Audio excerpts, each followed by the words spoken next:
Welcome to tonight's matchup, ladies and gentlemen. In the red corner, we have the highly esteemed publisher of reviews such as a 2 out of 10 for Just Dance because all you do is dance, and a 5.9 for Alien Isolation because it was hard on hard mode. Please welcome IGN! And in the blue corner, we have the studio behind the critically acclaimed Batman Arkham series, who have recently turned live service lapdog of Warner Bros. Games with their release of Slip and Slide Squad. Give it up for Rocksteady!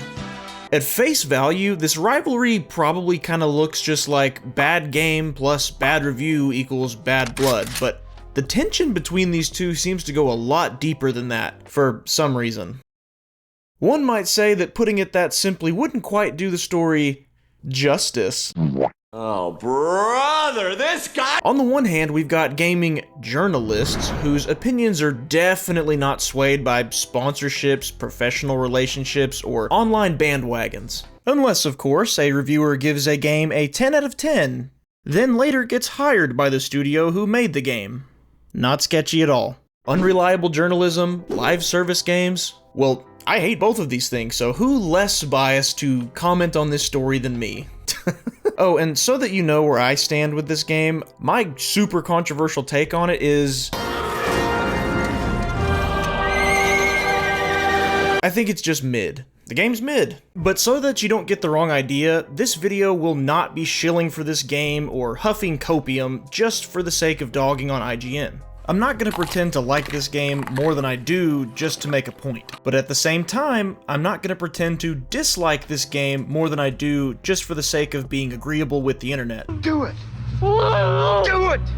No matter what anybody tells you, we're allowed to point out IGN's flawed logic and hypocrisy, while also thinking this game is mediocre at the same time. I don't think it's trash. I'd be lying if I said I didn't at least have some fun while I was playing it. Yeah, see ya. What is that? Hold flashlight. Oh! What was that? What was that? Of course, it's him. Did Harley just mock me? I don't know who with a Boston accent is in a place to mock anybody.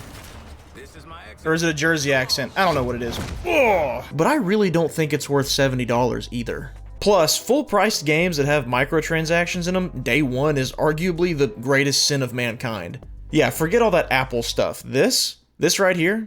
Yeah, this is why we're getting an apocalypse. Please save us, Nick Cage. We can safely add Unalive Squad to the pile of fully priced virtual magazines pretending to be video games. What's that? Are games too repetitive? Well, if you want more content, buy a $10 shirt for Captain Boomerang and we'll make it more fun.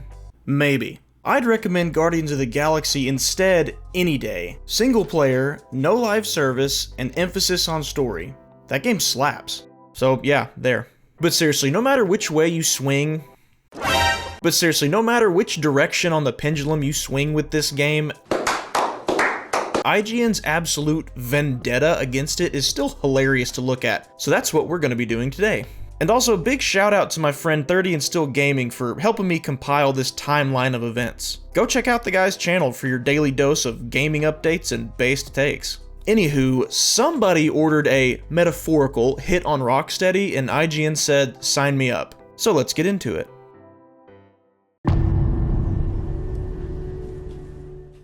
After they got to play a hands-on preview of Unalive Squad, IGN posted their impressions on January 9th by Destin Legary. Sorry if I mispronounced that. And it very plainly stated in the headline, "We played it and didn't like it." Even though there was some optimism in this article, the headline was very strongly worded.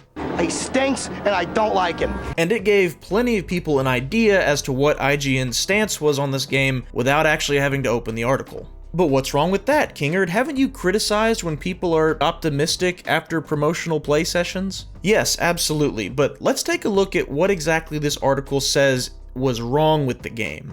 Also keep in mind the hate train for this game had already left the station by the time this article came out. And I'm sure that had no impact on what IGN had to say about the game.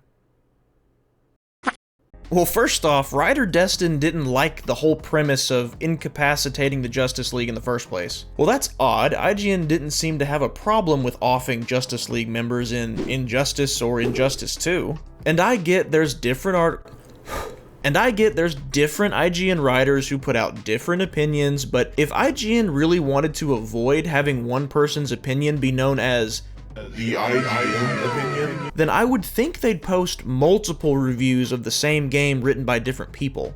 I mean, having different opinions under IGN gave us this infamous clip.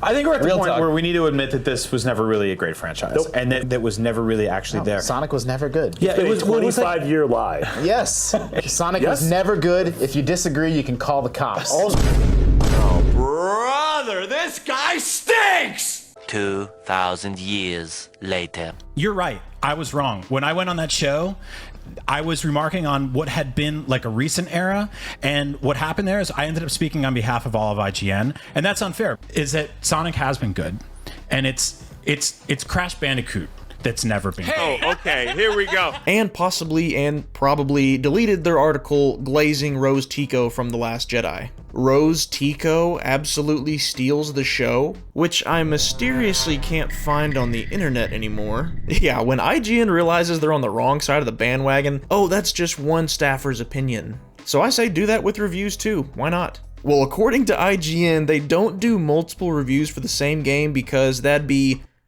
too hard. Miss Brandt? Yes. Get me a violin. I'm being a bit facetious, it's a little more complex than that, but it is an intentional decision on their part. So, if the IGN gods want to handpick one staffer to share one opinion on one game, then I think it is fair for us consumers in return to look at that one opinion as the IGN opinion. So spare me. Anywho, Destin's next big criticism in the preview for Unalive Squad, spread across multiple paragraphs, can be summarized in just 4 words. It's not Batman Arkham. Now look, I am the last person to defend live service games. I mean, look at my channel, but I've gotta give a little bit of credit where it's due. Rocksteady never marketed this as another Batman Arkham game. Same universe, sure, but anyone who's been paying attention for the last couple of years of its promotion should have known full well that it was not meant to be compared in terms of its gameplay mechanics. It's not like they were making a brand new pirate game that in their marketing they stated repeatedly that it was inspired by and meant to be an improvement upon Assassin's Creed 4 Black Flag's pirate mechanics. While working on Black Flag? We're not making Black Flag 2.0, we're making our own game, but we really went to school on what we've done in the past. And how the team's experience and expertise from working on Assassin's Creed 4 Black Flag inspired them to embark on this ambitious new journey. Which then turned out to be an absolute shell of the same type of gameplay they'd already done before. And it's a good thing too, or else IGN would have given it a 7 out of 10, saying it has a good foundation and is a good start? Now hey, put your pitchforks down. I too would have preferred to get another Batman Arkham game, but Unalive Squad and Batman Arkham are just an apple and an orange just covered in Arkham universe paint. You know, I would think a game journalist would know to judge a game on its own merit, not the merit of a 9-year-old game that the studio never said they were trying to replicate. It's not like they called this game Batman Arkham 4 and they just pulled a fast one on us by making Batman a villain and having us hop around as a minigun wielding, possibly gay? Shark mutant with no indication of this in the marketing. But what do I know? I'm not a professional game journalist, I'm just some snot-nosed YouTuber. This, of course, was followed up by the heavily memed on take that the Flash fight sucked because the Flash was too fast. You get a handful of shots on him before he teleports to the next location, so you're just trying to chase him down or catch him standing in one spot long enough to get hits in before he does it all again. Yes, because the Scarlet Speedster has always been known for his uncanny ability to move very, very slowly. Now I hear the argument that it doesn't make for good gameplay when the boss is moving too quickly, and this is a game, after all, so gameplay is important, but I'm debating if we played the same boss fight or not. I do wish there was a bit of a he's down, get him moment, but unfortunately it seems like that trope wasn't used here. But like, that's exactly what you do in this boss fight. He's down, get him boys! Would you expect Destin, the bullet sponge Flash, to just T-pose around the map for you? Then Destin criticizes the too familiar mission types and mentioned that there'd be ways to change up character builds, and he seemed into that stuff. I think what's the most telling for me about the negativity in this article, that negativity that is heavily reflected in the title, is that Destin admits that he's played a lot of grindy looter types of games. And when you pair this disconnect with game mechanics straight out of the likes of Destiny, Anthem, or Marvel's Avengers, I'm left worried about the final product coming together in a way that works. And believe me, I really want to be wrong about it. Not only is Rocksteady one of my favorite developers, but this genre is one I've spent far too much time in across Destiny, Anthem, and yes, even Marvel's Avengers. Let's keep this in our back pocket for later, but for now, just remember, IGN's frustrations with this game didn't start with this game. They started with games from other studios from up to 7 years earlier, and received review scores of 7.8, 6.5, and 6, respectively. So with this negative preview gaining traction online, and with how many times they reposted it, I mean, how could it not? By my count, I think they posted it at least 4 times. At a time that was most critical for Rocksteady to drum up as much hype as possible, only weeks from launch, IGN just came out swinging with an uppercut to the jaw. Come on, who's with me, huh? Nobody. Now it was Rocksteady's turn to move, and they moved quickly.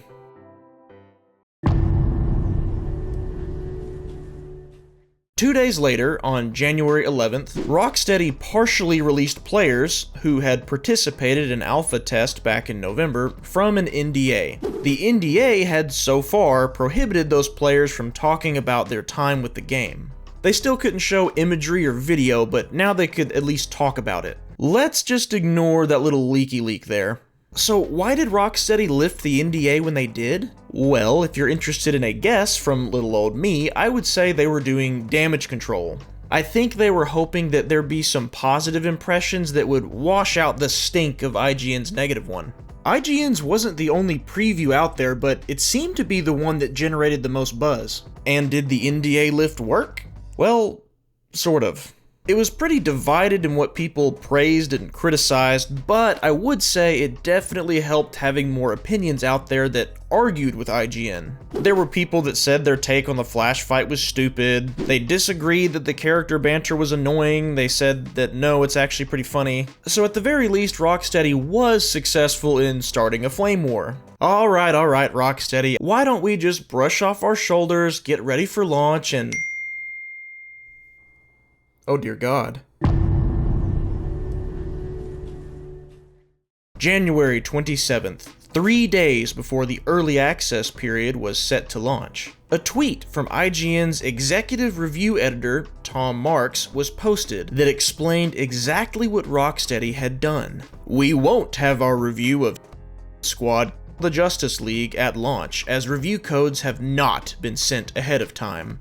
In fact, Warner Bros. Games has declined to send IGN codes at all. Do my eyes deceive me? Did IGN just get slapped with a "Take that!" from Warner Bros. Games? Now let's be real, there's a few angles to this, all of which I think hold some weight. Angle number 1. I mean, yeah, why on God's green earth would they want to send IGN review codes after the hit piece they put out? I mean, if you go to a sorority party and poop in the dryer, don't be shocked when they don't invite you to the next one, you clown. That is a true story, by the way. I didn't do it. Angle number 2. IGN, let's just get this out of the way now. Nobody owes you review codes. It shouldn't be an altered world event when you have to buy a game at the same price as us at the same time as us. Plus, in my opinion, it's pretty much impossible to avoid any sort of bias whatsoever when you invite people to preview events or give them early access for free in the name of reviewing your game. We're gonna make a lot of money together. Just remember who you're working for. Here's a hot take for you. How about no game review codes to anyone at all? Put everyone on the same playing field and have them all buy it at the same time. And actually buy it. I get why they do it. It's a mutually beneficial relationship. I mean, I'm not stupid. I know me yammering's not gonna change anything, but just saying. Maybe then we wouldn't get total meltdowns when game reviewers don't get copies of the game for free, like we did from this game's previewer, Destin Legary. I'm sure this game is going to be great. I gave Curse of Osiris a 5.5 and Bungie still sent us codes.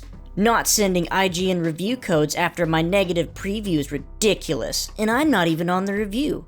Not a good look. He's right, no one is. But to send out no codes at all, or be selective with who gets them, should certainly send a message to customers. I don't disagree with some of the points Destin's making here, but man, does this come across like a rich kid who got the wrong colored Ferrari for Christmas. Million times I wanted a blue car, Dad! And finally, Angle 3. Rocksteady, this backfired on you hard. After all, why would a studio who is confident in their product not want reviewers to put the reviews out before the game launches? It really comes off as though you don't want people to read reviews before they buy it. And when we see that, usually that means the game's in trouble.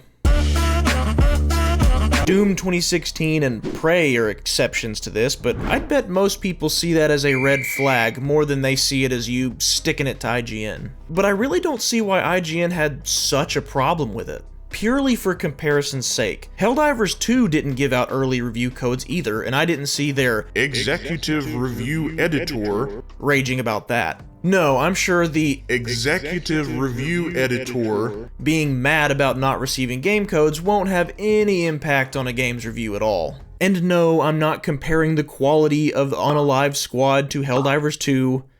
Shut up. I'm just talking about IGN's selective outrage about not getting early access codes. But as it turns out, Rocksteady didn't just not give out early access codes to IGN, they didn't give them out to anybody. Well, Rocksteady, the public perception is that you've officially declared war on IGN, and people are taking sides. You better not slip up or IGN's gonna blast you.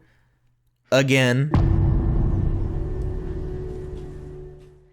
On January 29th, Rocksteady's early access period had to be halted due to bug fixing. Apparently a huge bug that made people start the game as though they'd already completely beaten the campaign and were just hanging out in the endgame. And to be fair, IGN's not the only institution that reported on this, plenty of others did too. And as much as it stings my loins, I've got to play devil's advocate for IGN just a little bit here. They've reported on similar instances for other games too, even looters that they reviewed more favorably, like Diablo 4 for example. A 9 out of 10, really?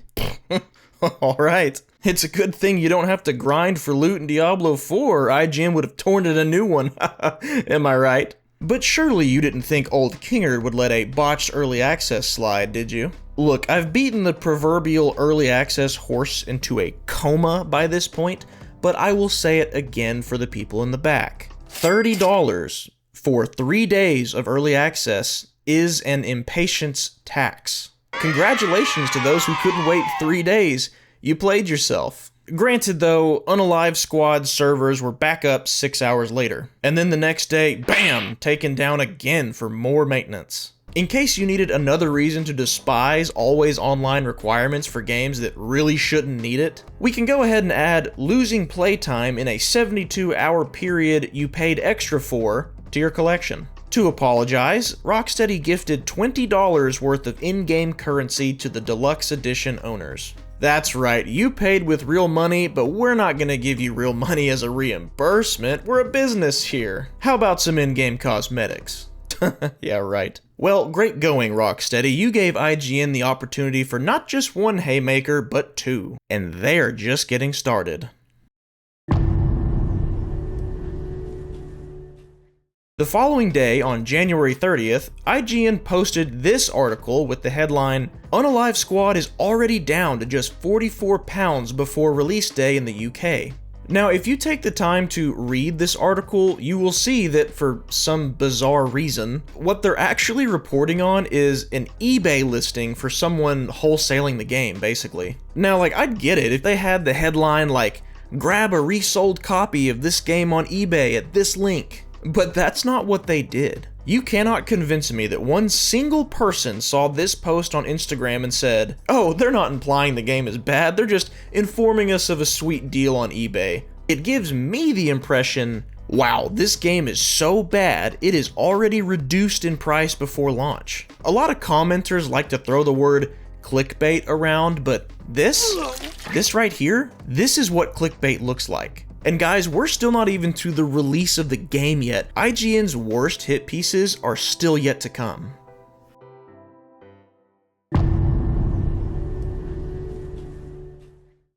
We're now between January 31st through February 1st, during Unalive Squad's early access period. On January 31st, IGN posted a podcast episode to YouTube.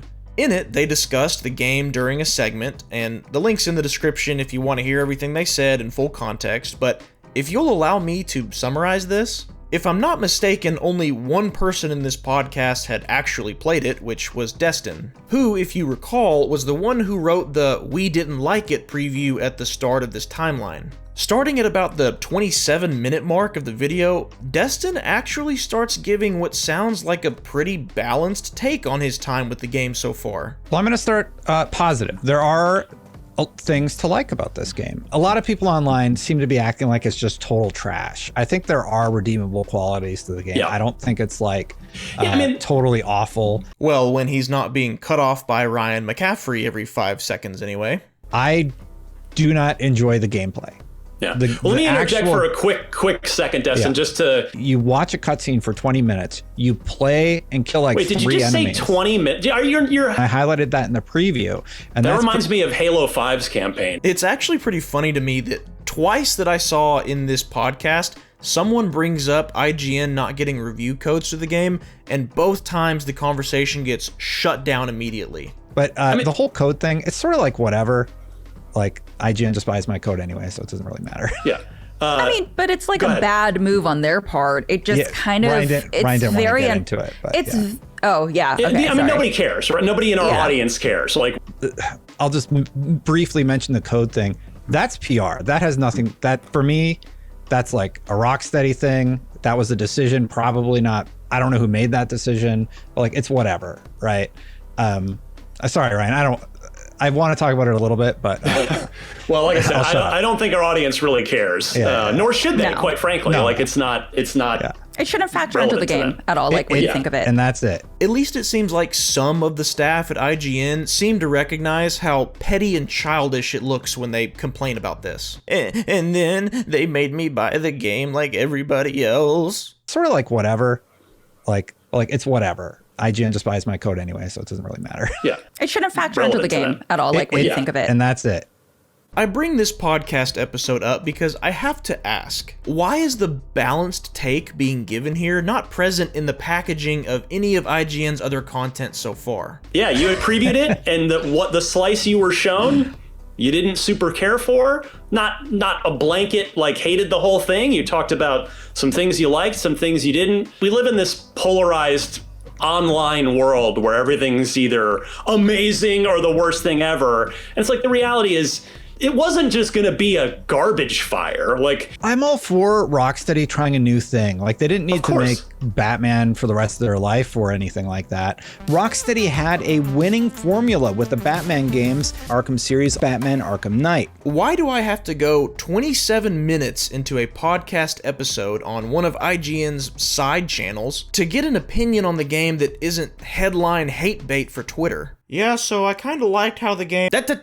No cynicism here. This is not the review. Seriously, if you go watch that podcast, like, that's how this comes across. I've played a bunch of it. You are not reviewing it for IGN. I'm at the final boss. Because I don't want people to take your... No, Simon Cardy is reviewing it. It's not a review. I think in the review, until I read it, after I read his review. By the way, did you know IGN is posting a review? I don't know how which writers get selected to review which games. Like, if it's whoever can run the longest with an Oreo between their cheeks, or whoever wins the intern mud wrestling contest gets it. I have no idea. It's just weird to me the way that they seem to order the importance of different opinions at IGN based on who's assigned to write the article and who's not. And my friends, speaking of articles, January 31st was a big day. This was the day that IGN finally released the IGN review. Written by senior editorial producer Simon Cardy, IGN's review scored Slip and Slide Squad a 5 out of 10. For full transparency, I actually agree with almost everything that Simon says in his review. It's also a shame as there's a good story being told in well-made cutscenes with snappy writing and performances carrying a lot of the weight. But beyond that, Squad the Justice League never consistently offers enough fun to go toe-to-toe with the successful games in this genre. But one thing he did say that I found outrageous. Crystal Dynamics' unsatisfactory efforts, he's referring to Marvel's Avengers here, offered better variety and more endgame goals to aim for. Now, I'm no expert on Marvel's Avengers. You want to explain yourself? What are you doing? But that is markedly false. And yes, I know it's not the highest bar to surpass in the first place, and I know at the end of the day, most of you don't care whose endgame sucks worse, but I've got to put in my 2 cents here. Unalive Squad is miles ahead of where Marvel's Avengers was when it launched. That game just had you running around the map, basically opening loot boxes and then restarting the mission. Not having fun? That's okay. We'll release a new $14 skin next week you can buy.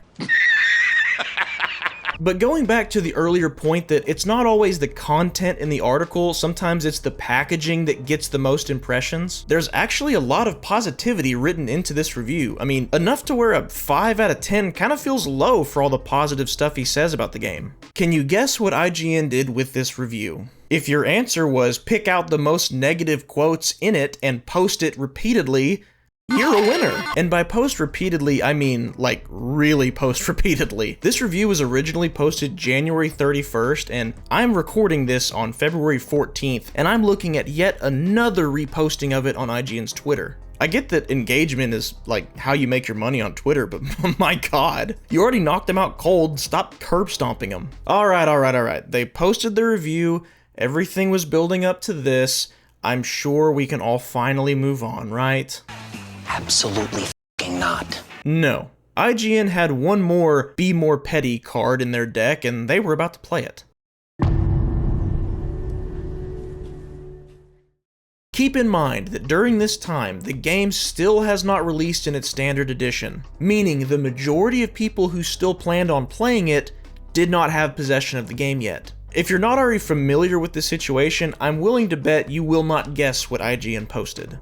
On the day before the game's official release, IGN posted the final cutscene of the game's story to YouTube to spoil it for everyone. I mean, they posted a spoiler video the day before this as well, but I'm just now bringing it up because it fits into this point. Okay, seriously, did the CEO of Rocksteady, like, sleep with the CEO of IGN's wife or something? Like, what is going on here? I get that streamers kind of do the same thing when they play through an entire game on stream, but this wasn't a 6-hour stream to scrub through. It was a video posted with the sole intention of spoiling the game. And this wasn't from some schmo on the internet. This was a journalistic establishment. I don't care if a game is good, bad, if it stole your social security card and your dog. You don't do that. Or at least you don't call yourself gaming journalists and do that before the official release of a game. The argument about the game's quality is irrelevant with this point. This is just straight petty. Even executive editor Ryan McCaffrey, or as I call him, professional apologist for Bethesda with Fallout 76, went back and deleted his retweet of the video's link. He still defended IGN's posting of it, but at least acknowledged, kind of, that enough people thought it was a scummy thing for an establishment supposedly with journalistic integrity to do. IGN must not have felt bad though, cause they kept reposting it. If you think that's all IGN had in them, IGN came here to rage bait and chew bubblegum, and they were all out of bubblegum. February 2nd, launch day is here. And to celebrate, IGN posts the article with the headline, Kevin Conroy's Batman is completely wasted in Slip and Slide Squad. For those who may not know, Kevin Conroy voiced Batman in a ton of Batman media, including the Arkham games and this game, and he tragically and recently passed away before this game launched. IGN's Twitter post added the caption, "A lot of fans are hopping mad about Batman's role in Slip and Slide Squad, and rightly so. Here's why Kevin Conroy's Batman is wasted in the game." In this article, Jesse Sheeden basically uses the passing of Kevin Conroy as yet another cudgel for IGN to beat this game over the head with. Wow, Rocksteady, this was one of Kevin's last performances before he passed away. Don't you feel bad for what you did with the character? Do you feel stupid? Are you an idiot? While yes, it's true that a lot of people, myself included, were disappointed with how Batman was used in the game. But what do you have to smoke to think that it is appropriate to frame the advertising of an article about how mad you are about a video game around a voice actor's very real and very recent passing? I mean, go read the article. It really only mentions Kevin Conroy at the beginning and the end, and mostly just writes about how the Arkham Batman send-off wasn't very good. But that's not how the packaging is framed. To use IGN's own words against them, people were hopping mad that they would try to rage bait their article around the passing of Kevin Conroy, and rightly so. One person who helped work on the game tweeted back, "Kevin was our teammate, and many of us worked with him directly for years. I would expect games journalists to know that, and understand how callous it is to use his memory to stoke hatred. We do not need strangers to tell us what he would have thought. He told us himself." Now, this particular person turns out to work for Sweet Baby, which, say what we will about their contributions to gaming recently, kind of the amount of combat we've seen so far, I think this game does fine. We welcome all heroes. Oh, thank God. I was concerned that they didn't welcome all heroes. But regardless of that affiliation, I've got to agree with this tweet. This whole interaction doesn't look like a defense of a subpar game to me. It looks like someone who has experience with Kevin, or at least has colleagues who have experience with him, being justifiably ticked that this article uses the tragedy of his loss to try and guilt Rocksteady into feeling bad about their video game. Even if what she was saying is totally made up and she had no clue what Kevin was thinking, it's still repulsive by IGN. Like, I would rather keep seeing their reviewers go work for studios that they gave 10 out of 10s to, Last of Us Part 2, than see stuff like this.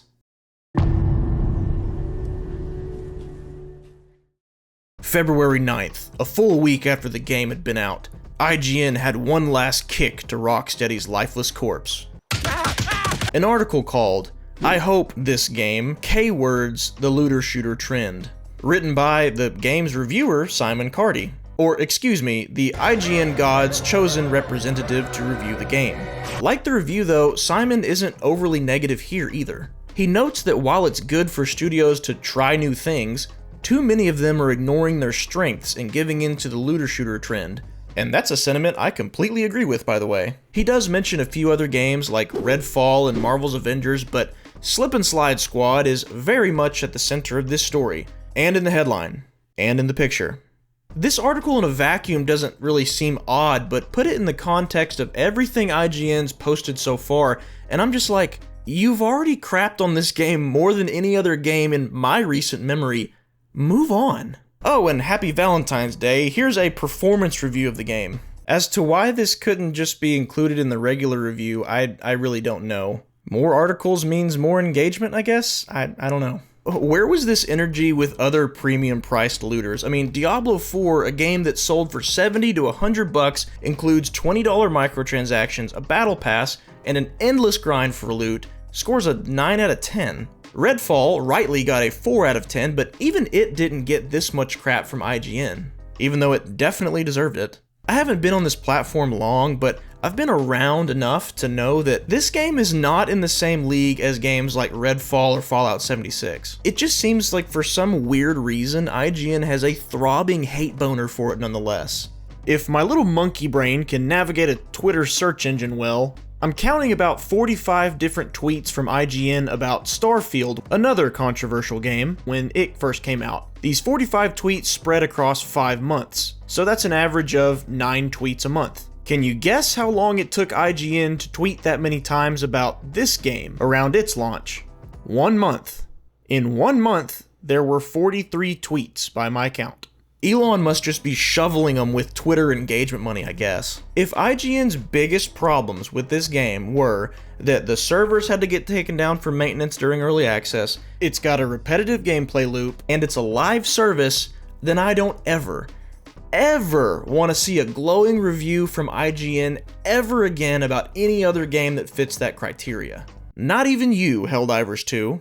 Also, while I have the opportunity, go check out their reviews for the original Spider-Man movie trilogy. They've aged like hot milk and are very fun to point and laugh at. So yeah, this video is not a defense of the game's quality as a whole. It's not meant to be a review, even though I did mention some of my own thoughts on it, but watching this grudge match between IGN and Rocksteady over this game has been a sight to behold, a sight that has made me, just a little guy on the internet, wonder to myself, what did Rocksteady do to you, IGN? For more on live service criticism and why I think DLC sucks now, click on this video right here. Let me know your favorite IGN takes in the comments, and as always, thanks for watching. Kingerd out.